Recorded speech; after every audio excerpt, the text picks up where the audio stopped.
Hi everyone and welcome back to Newegg TV. My name is Paul and today I'm going to be doing an unboxing and overview of this AMD video card. I'm also going to follow up with a Q&A. We have some questions that our YouTube fans have asked that have been answered by the good folks over at the AMD FirePro team.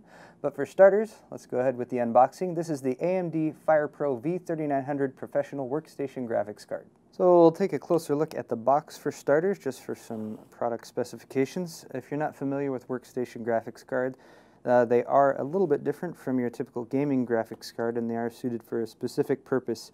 This one is more of an entry-level solution for those of you who might just be getting into content creation. Excuse me. And if you're interested in what applications will most benefit from this type of video card, you have computer-aided design, architecture and engineering and construction applications, medical imaging and life sciences, computerized fluid dynamics, and simulations. You also have digital content creation such as animation, digital signage, game development, broadcast and cinematic visual effects, and digital publishing. For hardware specs, you get a 1 GB DDR3 frame buffer, you get 480 stream processors, you get a DisplayPort and a dual-link DVI out. You get hardware acceleration of DirectX 11 and OpenGL 4.2 advanced features, and this is a PCI Express 2.1 video card. For compatibility, these logos down here at the bottom, we have Windows 7, Windows Vista, Windows XP. You also get Linux support, OpenGL, and Microsoft DirectX. So next up, let's take a look at what comes in the box with the V3900. You get a quick installation guide from the folks at FirePro. It is nice printed red, black, and white. They give you some actual labeling there, or some diagrams, especially if you've never installed a video card before. Very helpful. Underneath our foam padding, we have the video card itself, and then they're giving you a few adapters included. This is a low-profile card, or it can be low-profile, so there's an additional low-profile bracket. And you get an adapter here, which is the DisplayPort to single-link passive DVI. So here's the V3900 itself. As you can see, it's a fairly diminutive as video cards go. Just going to give a quick measurement here so you can make sure it will fit in your case. It looks like it's about 6.5 inches, just shy of 6.5 inches long, measured from the bracket. So it should fit in most computer cases. Again, it does have the option to be a low-profile card, so it comes default with this full-length PCI slot, but you can attach this one here. It even comes with the little arm there to brace the card itself.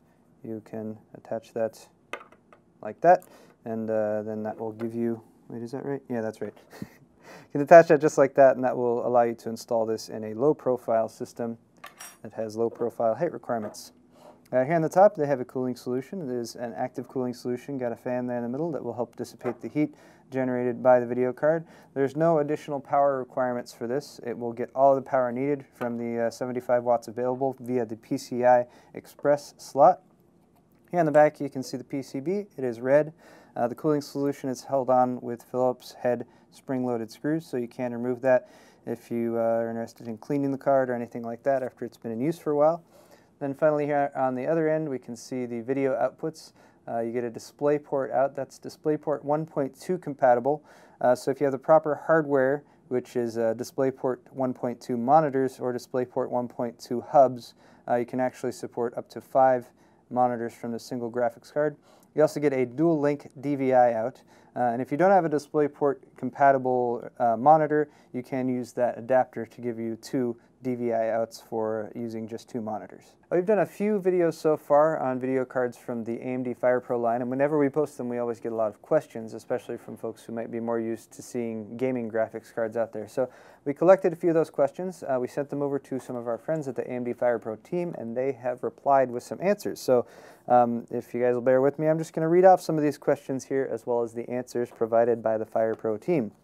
Question number 1 is, I am trying to build a video editing PC. Will this help? I use Adobe After Effects and Premiere CS 5.5, sometimes Sony Vegas 11. The answer from AMD is, Adobe After Effects and Premiere do not yet offer support for GPU acceleration using OpenCL. And OpenCL is the GPU Compute API that is handled very well by the FirePro series, but support is planned for a future release.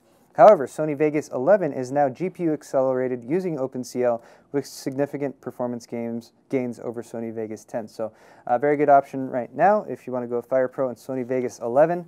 If not, you can also wait for the newest releases coming out from the Adobe team, which hopefully will also have OpenCL support. Next question is, can I have both Radeon and FirePro cards in the same machine? Radeon being the AMD gaming series of graphics cards. So I can use the FirePro for Maya and use Radeon for when I want to play games, or do they have to use different monitors or something? The answer from AMD is, I would recommend to run both Maya and DirectX games on one FirePro card using the unified FirePro driver. The reason is that the FirePro driver now uses the same DirectX runtime as the Radeon driver, so gaming performance should pretty much be equal as you might see on a Radeon. So, whereas in the past, drivers have really affected the performance of workstation graphics cards when you try to play games, unified drivers should get you much more equal performance, so you don't have to worry about running two disparate cards in the same machine. Next question is fairly simple. So basically, do the drivers define the cards?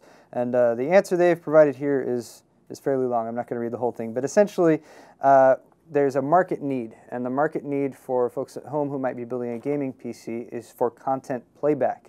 The market need for folks who might be interested in a FirePro card is for actual content creation. So there's the content creation, the content playback, and essentially they have designed these cards to excel in one or the other. So the FirePro series excels at the content creation, stuff like we showed you on the box, computer-aided design, computer-aided engineering, digital content creation, whereas Radeon cards are designed and optimized for content playback, which in most cases is video game playback and rendering of 3D content. And that's essentially the answer to that question. Here's another question. What are the physical hardware differences between FirePro and Radeon cards? Is there different memory, other components used, or is it mostly the drivers that make the difference? And this is a good answer here. I like this answer. They are saying, in general, FirePro cards are designed and manufactured solely by AMD. So when you're looking at a gaming graphics card, you might see a bunch of different manufacturers of that. Whereas AMD makes the GPU in there, you might see gaming graphics cards come out from EVGA, from MSI, from HIS, from ASUS, from a lot of different places.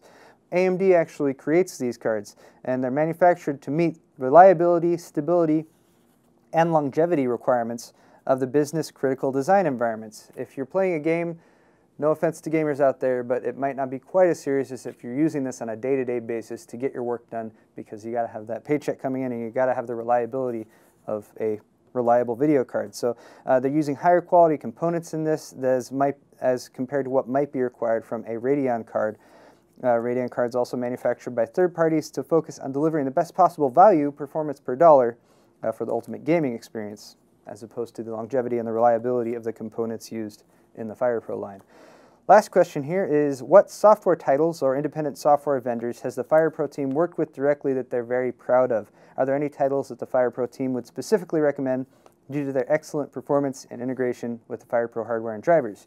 Answer here from AMD is the AMD FirePro is qualified by Tier 1 OEMs, plus offers certifications for a wide array of applications from all the top software vendors in the industry, such as Autodesk, Dassault, Siemens, and PTC.